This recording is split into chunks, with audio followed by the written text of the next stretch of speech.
Hercegovine i Hrvatske i obilježavanja 15 godina rada Radio Bosanskog Broda. Svečana sjednica Radničkog savjeta radne organizacije u povodu 15 godina rada počet će u 10 sati. Sjednicu će pratiti naš reporter Sulejman Mašić koji nam se upravo javlja. Poštovani slušalci, dobar dan. U ovom prvom javljanju iz sale koja je pripremljena za prenos svečane sjednice Radničkog savjeta radne organizacije Moša Pijade, ovdje sprat niže ispod našeg studija i režije Radio Bosanskog Broda. 11 minuta krenemo sa prenosom svečane sjednice. Poslije toga ćemo imati ovaj zapisku da se pripremi uključenje i znači mislim da će biti super. Daniel Franjo, Lepan pitao da li će biti kiše ili neće. Medelica usmjerena iz Holandije.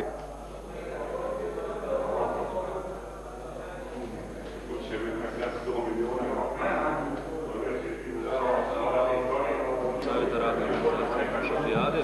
Međutim, vjerovatno nedostaje još nekoliko pozvanih gostiju, pa će sam početak biti podložen za nekoliko minuta međuvremena.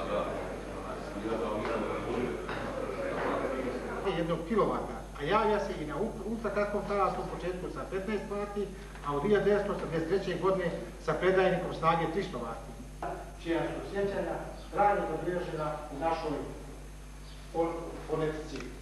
Radio Bosanski Brod posebno ističemo radio emisije koje su posvećene obilježavanju 50-godišnjice dolaska druga Tita na čelu Komunističke partije Jugoslavije, zatim je godišnje formiranje snaga komunizma Bosne i Hercegovine, 70-godišnje formiranje Komunističke partije.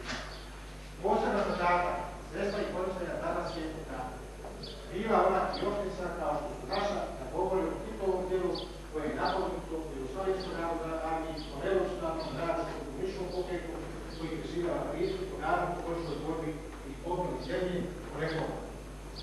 Mi, kojima je posao napisano i živu riječ, svakodnevno komuniciramo sa javnošću, dužni smo da danas govorimo istinu o našoj revoluciji, jer je sve više onih koji govori neistinu.